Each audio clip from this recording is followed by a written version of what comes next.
brothers from the Islamic Republic years ago. It seems like history be moving like right now.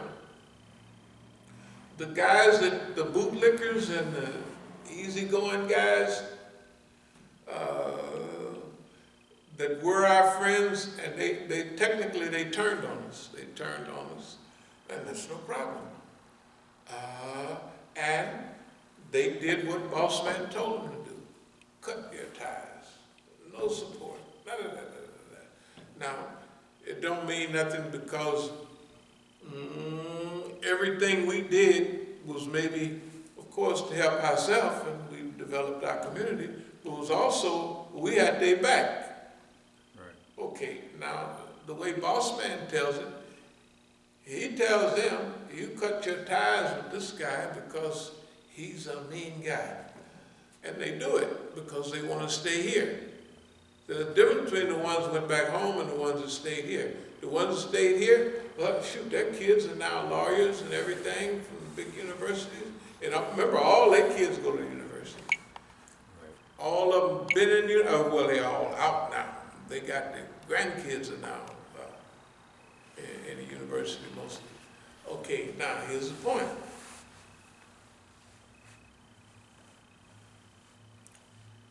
We have a responsibility. So people might say, man, y'all Negroes, you ain't responsible for everybody.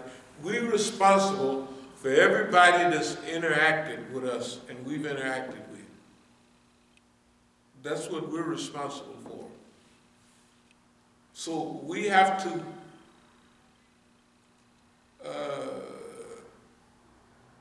ensure maintenance and stability within our sphere of activity. What does that mean? That mean that anything have anything to do with Iran, since we supported Iran for all those decades, it's our duty and it's our responsibility to keep a check on it. That's our duty. We didn't help you get over and stay here so you could cut our throat and you could run hug boss man. We didn't do it that way. That's why a few years ago we said about akhlaq, as ethics and morality. You have to, talking about Iranians, now that you have the world tilting in your direction, that's a very critical period. When you're by yourself and all alone, there's one aspect to it, solidarity with the group and all of that. But when you start rising up and everybody start recognizing, right, what you've done, and you get certain popularity, it's harder than doing the other stage when you was all by yourself. It's harder.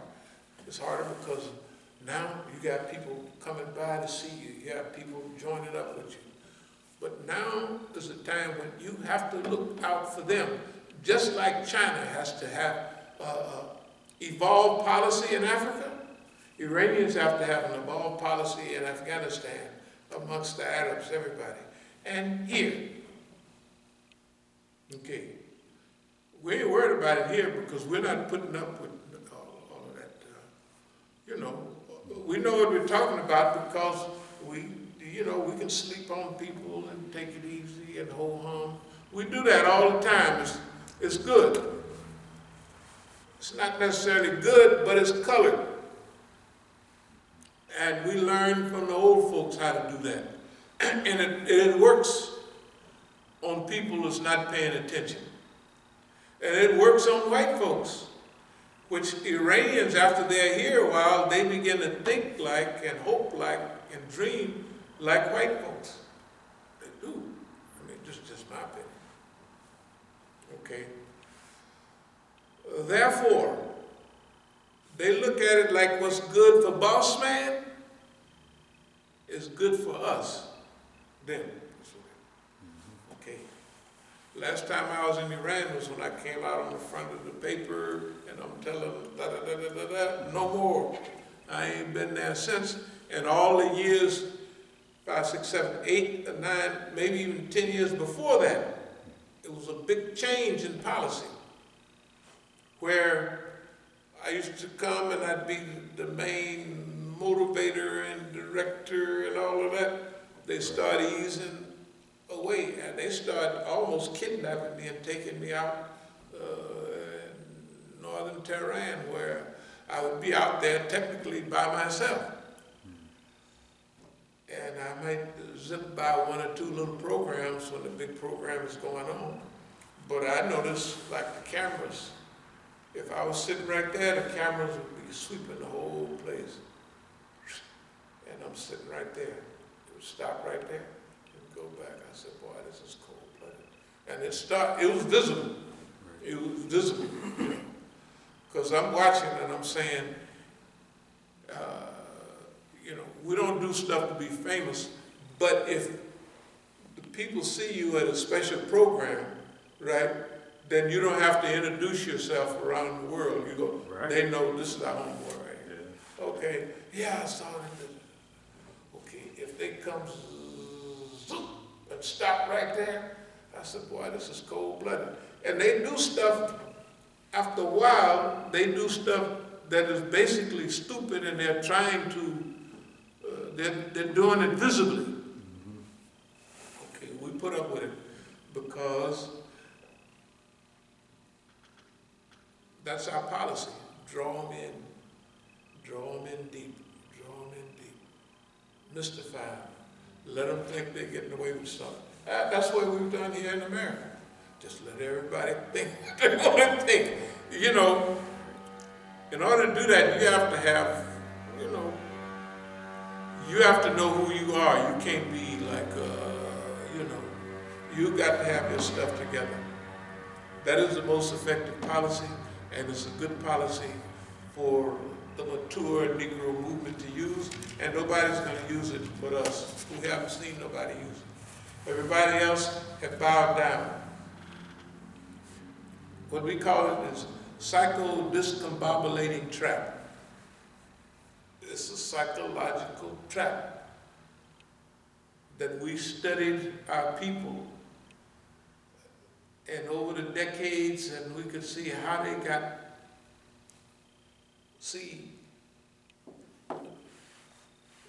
there's something that the FBI is missing and something we noticed they was missing. If my father was born in 1900, I looked at how he didn't pass away at around 84 or something. So I looked at how they dealt with the world. Okay? And other people wasn't paying attention to that. They said, that's an old time, old coon way of dealing with things. But in those days, they had to deal like that. Like, let's say when we was down in the country, my father got everything he wanted for us because he knew how to treat the white man. And years later, we was in California and they said the same thing to us. My brother that was 13 when we left, and they went back down there. The big boss man in our town, he said, so-and-so, I miss you more than any nigga that ever left here. And my brother was, and my father grabbed him, you sit your butt down. Yeah. You sit your butt down. They used, when we would go out, I remember the first time when I realized it was 12, we was going back, they stopped in Oklahoma. And they said, look, now, that's when them and Tilly just got killed. They said, look, you get out of line down here, y'all been beating up them white kids. They didn't say this, but we beat up white kids. We did what we want in California. So you can't do that down here. Just keep your mouth shut. They were serious because we can't, they were saying, we can't do nothing about it. We got lucky, nothing ever came up and we never opened our mouth. But we had a California attitude because I was a little baby when I moved. I was 6 years old when I moved out there. So I grew up out there. Right. And we was like, we whoops white folks. We don't take none. We don't, I mean, we would be looking for white kids not to beat up, but if something happened, we would, okay, anyway. So they would stop us. They stopped the car in Oklahoma. They said, now look, we're going down here. Keep your mouth shut because we can't do nothing, Remember, they born down there. Right, yeah. They don't know nothing about challenging the white man. But what they knew was, if they could get, my father could get anything he wanted from the biggest white folks in town. They remember him to this day. I went down there a couple of years ago with that Iranian kid, and I asked him, did you remember such and such, this old white man? He said, I remember the name very well. Then he mentioned all them old white folks. I said, I heard all them names. W.W. West, Ben Word, all of them. Because in them little towns back there, the big white man controlled everything. Right. And the other white people under him, like the sheriff and all of that, it was always, in every town, it was either one or two or three big white men. They ran the whole, according to the size, they ran the town. It was their town. That was the way it was. That was the way it was. Okay, my father was right next to the big white man in town. Therefore, we could use the white man's tractor. This is in 1950. We could use the white man's Chevrolet truck. We had wagons, right. Cottonwood. We had wagons. We didn't have no doggone.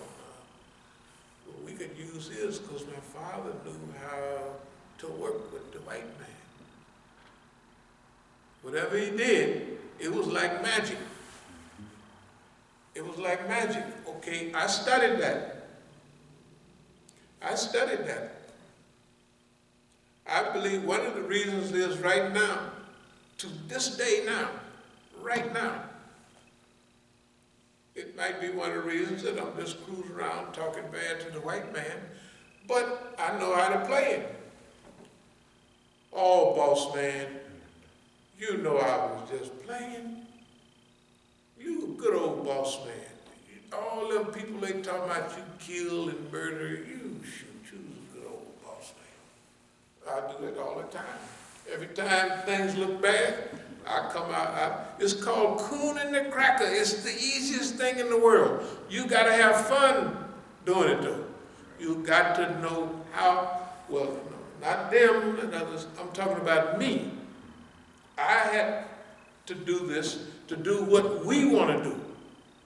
I have nothing to do with everybody else, right? I mean, we can't make them do nothing. But for me, hey, I'm 76 years old. I've been talking trash all along, and I'm still alive. Something is going on.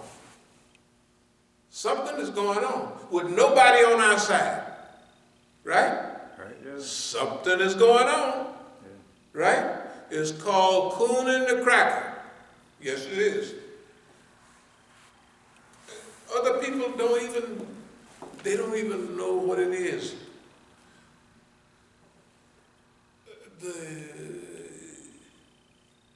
They don't even know what it is. You can't tell it to a foreigner. They don't know. A martyred Negro, you don't know. You just don't know what the heck it is. Right. Cooning the cracker, what do you mean? How does it work? Let's do a research project on cooning the cracker, right? Right. That's ridiculous, right? All I say is this, it's got to be working. Because all the stuff that I do, nobody else can do that. You heard my son say that the police stopped me. We drove in our yard, and I'm walking, opening the trunk and talking crazy to them. They'll blow you, they blow you away.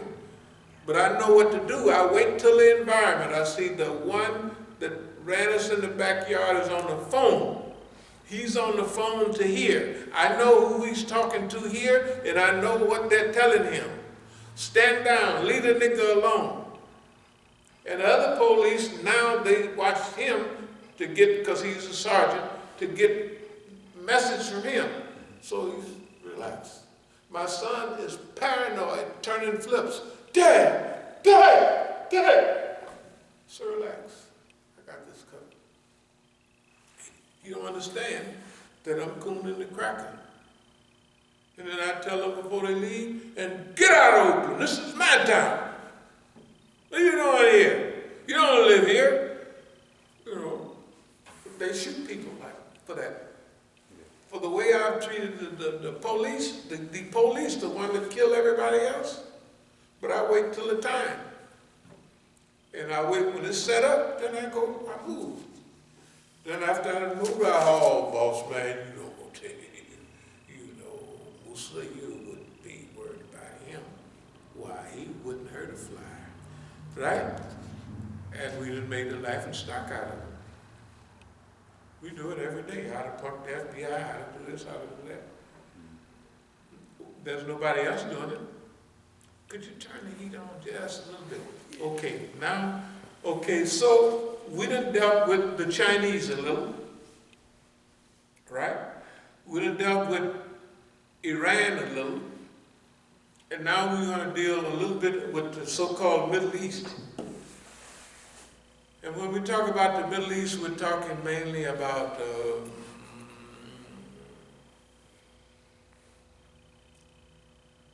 that area in and around Iran, more than anywhere, including a little further this way, Palestine.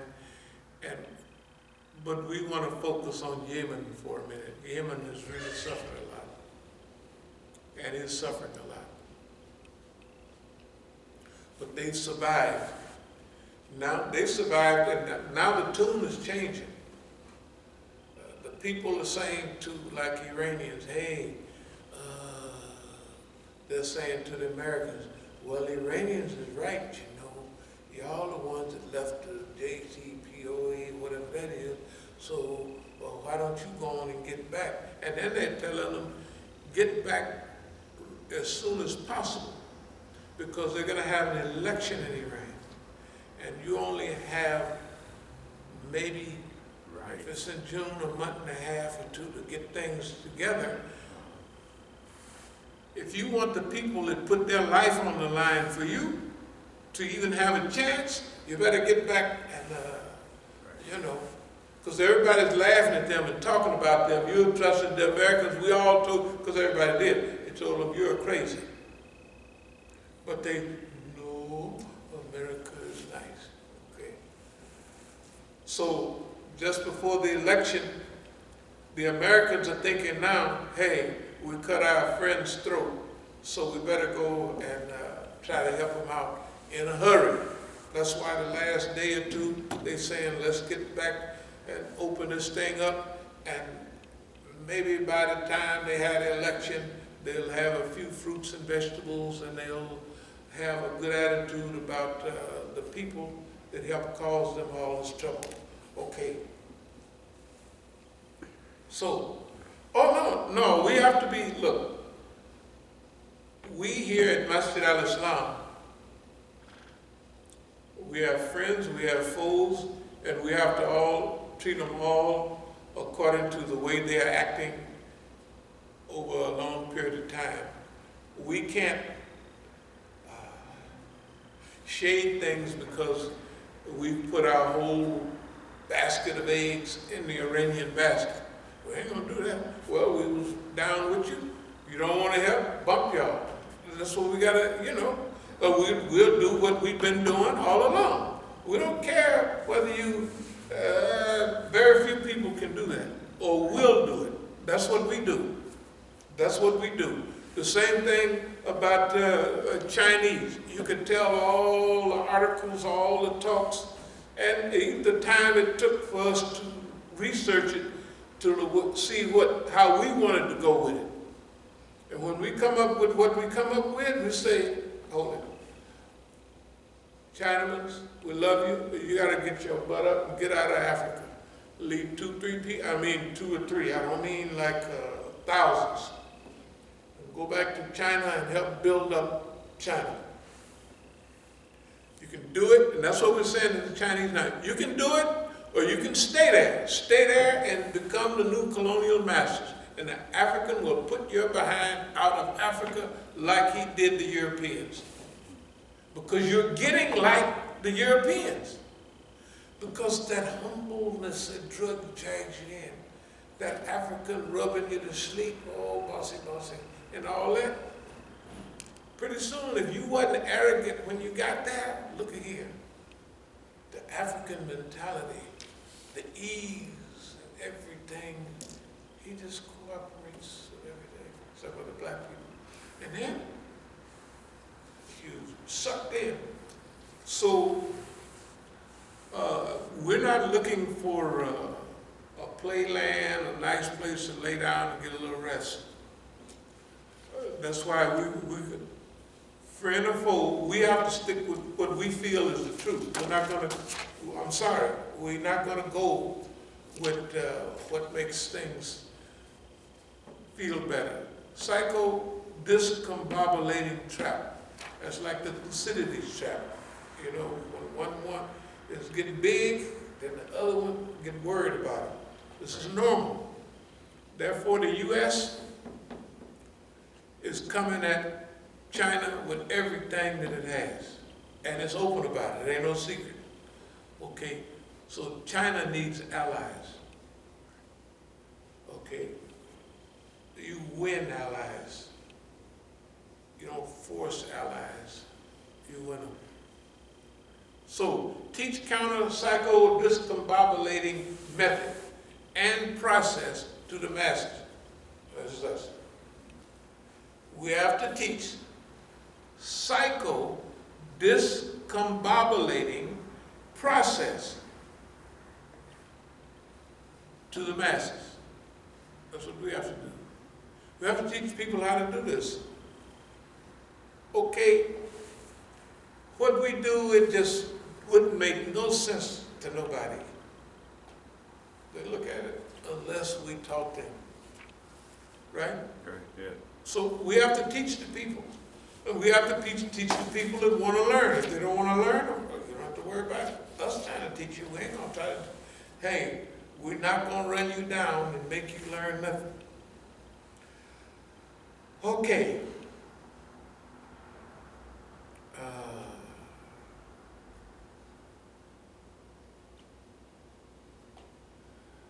Well, we talked a little bit about South Africa already.